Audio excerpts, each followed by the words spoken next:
السلام عليكم ورحمة الله تعالى وبركاته خوت. اليوم فيديو جديد إن شاء الله فيه واحد المعلومة قيمة. كنصح جميع الإخوان أن يبقوا معي حتى التالي، لأن فيه واحد المعلومة ممتازة وقيمة بزاف غتخليك مع الوقت تقدر تحدد المواليد اللي يخرجوا عندك، واش الإناث أكثر أو الذكور أكثر. في هذه المسألة هذه كاين الناس اللي عارفينها وكاين الناس اللي ما عارفينهاش. المهم الخوت، كيف ما كتعرفوا بان المسؤول على الاناث او الذكور في المواليد فهو الذكر ماشي الانثى. الانثى كتبقى حاضنه كتنتج بويضه، الانثى مسؤوله على التوامه، ماشي مسؤوله على واش نتوى او لا ذكر. اللي مسؤول على النتوى ولا ذكر هو الفحل، لان الفحل عنده اكس ايغريك، وانت عندها فقط اكس. هما دابا تبارك الله هما كيلحسوا الملحه. راه الملحه راها مفيده بزاف، راه فيها جميع العناصر اللي كتحتاجهم من النعجه، من المعادن، فيهم النحاس، فيه الحديد، النحاس، بزاف ديال الامور. هادي اش كدير؟ اش كديري؟ قلت ليها شي حاجه هادي.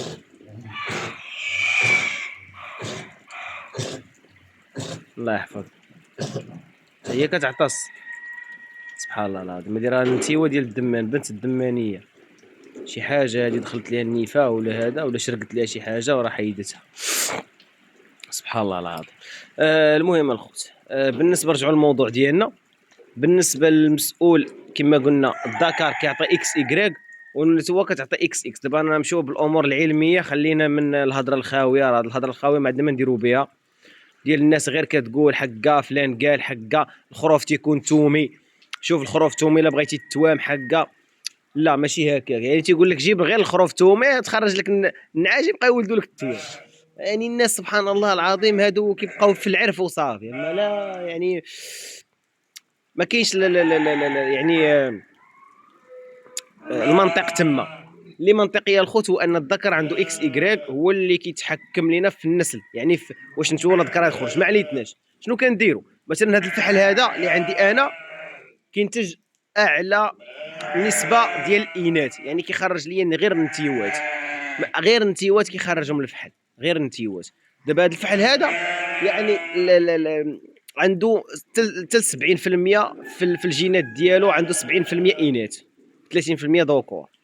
هذا الفحل هذا انسان ما يفرطش فيه. الا بغى يكثر من القاطع ديالو كيف ما حنا تنكثروا دابا من القاطع، فهذا نخليه تعميره اخرى ونخليه عندي. يعني ما يتقاش غير مع بنته، يعني بنته ما يمكنش انه يبقى معاه. اما هادو النيت تعاود تردهم لهم ماشي مشكل. وكاين بعض المره الفحل تيكون تيخرج اعلى نسبه ديال الذكور. تقول لي باش باش تعرفهم الا كانوا عندك فحوله جوج ولا ثلاثه ولا. دابا الناس تيكون عندهم قطعات في الموسم ديال التزاوج. كاين الناس اللي تبارك الله ما كيرخوش الفحوله كاملين ضربه وحده، لا هادو كيغوتوا. راه باغي العلف، باغي العلف، دابا وقت العلف. المهم راه عليها الصداع هذا نايض. المهم دابا راه وقت العلف، دابا راه شافوا ولد عمي دايز من لهيه، طلع عليهم تيعرفوا كلشي تبارك الله. يعني قالوا وقت العلف هذا كيكونوا دي بوكس دايرينه بحال مثلا هذا الكوري هذا فيه مثلا واحد 40 نعجه ولا 50 نعجه مع خروف. بوكس اخر هذا في الموسم ديال التزاوج كيرخيو، كيكون عارف هاد النعجه الاب ديال الاولاد اللي يخرجوا شكون. الناس راه كتفهم، راه كاين الناس اللي خدامين بهذا الميثود، الناس الكسابه الكبار خدام بهذا الميثود. يعني كيقدر انه يعرف هذا الخروف واش كيخرج له نتاوي كثار، كيخرج له الذكوره كثار. هذه حقيقه الخوت اللي كنقدم لكم دابا، حقيقه. هذه بوبي اش كدير؟ اجي تعال. هذه حقيقه الخوت اللي كنقدم لكم دابا. والناس مثلا شي واحد بغى يتقدى شي خروف وباغي اعلى نسبه ديال الاناث يخرجوا عنده، يمشي يسول على الكساب. يعني يقول له خويا واش هذا الخروف هذا كيخرج لك نتاوي اكثر ولا الذكوره اكثر؟ هذا الا كان شي كساب تبارك الله مليح وكيفهم. اما الا قلتي لشي واحد كذا بقى يضحك عليك ويقول مني هنا دخل فيه مني انا كذا. الناس غير غاده وصافي. فهمتي؟ بغينا نتقدموا شويه، بغينا نعرفوا شحال من حاجه، بغينا نعرفوا يعني نعرفوا كيفاش نكسبوا، كيفاش نربيو. كيفاش نربيو هاد الكسيبه هادي، ما نبقاوش غير غادا مدفقين. المهم هادي معلومه الخوت، راه الفحل هو المسؤول على الاناث او الذكور، والفحل هو اللي كيكون الجينات ديالو فيه اعلى نسبه ديال الذكور واعلى نسبه ديال الاناث. والناس ياكدوا لي هذا الشيء هذا، ياكدوه لي، يقولوه لي، ياكدوا لي، الله يجازيكم بخير. هذا الكلام اللي كنقول هو الصحيح، او لا غير داوي خاوي، او لا غير طالقه، او لا غير داير فيديوهات وطالقها. المهم اي حاجه قلتها الخوت ما يمكنش نجي نقولها الا شي حاجه بحثت فيها وفاهم فيها شي بركه. وكنزيد نطلب من الناس ان الناس يزيدوا يفيدوني اكثر واكثر واكثر في هذا المجال، لانني كنعشقو وكنحبو يعني من الصغر. والان جات الفرصه في انني وليت كساب، الحمد لله وشكروا لله. هذا فضل من الله سبحانه وتعالى. يعني غير غمض عينيك تبارك الله تولي واحد القطعه 50 نعجه تولي هنايا غير بالضحك شويه، غير غمض عينيك تلقى عندك واحد 100 ولا 200. هذاك الشيء راه شوفوا الخوت، راه هذه غنم مباركه، الغنم راه مباركه، يكتب لكم كتاب، الغنم راه مباركه. غير هو الفحل، نصيحه، الفحل ديال الغنم ما تشطرش فيه، الفحل ديال الغنم ما تشطرش فيه. انا في المستقبل ان شاء الله غنحاول ما امكن نبقى نجيب السوبر، نخدم بالسوبر باش نزيد نحسن من القطيع ديالي. يعني بقى تجيب السوبر تخدم به باش يخرجوا لك نتيوات ملاحين. وغنبقى نخدم على التوام. يعني كيفاش هاد القضيه ديال التوام، يعني تجيب خروف تومي. ها دابا نرجعوا للقضيه ديال الخروف التومي. خروف تومي، الناس القدام اللي تيقول لك ان الخروف تومي كيخرج التوام، فوقاش يخرج لك التوام؟ يخرج لك التوام في بنته. يعني بنته اللي ممكن تخرج التوام، لانه هو عاطيها الاكس ديالو، وهو هاز الاكس من امه كانت امه كتخرج التوام. يعني امه النعجه امه كتولد 3 ولا كتولد تبارك الله 2 ديما التوام. يعني في الجينات ديالها كتلوح الجبويضات في الرحم ديالها، كتلوح الجبويضات وكيتلقحوا بجبويضات. يعني الخصوبه عندها مرتفعه. فالمظهر السائد واخذه هو من عند الاب ديالو اللي هو الذكوره القرون وكذا وكذا.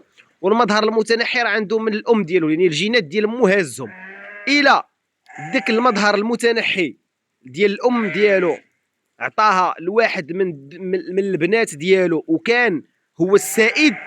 المهم هاد الامور يعني علميه شويه الخوت، الناس اللي قاريين يعني هادشي ديال التزوجات وفاهمين فيه يفهموني، والناس اللي ما قارينوش ما عارفينوش نحاول نشرح لكم بواحد البساطه باش فهمتوا، باش كلشي يفهم.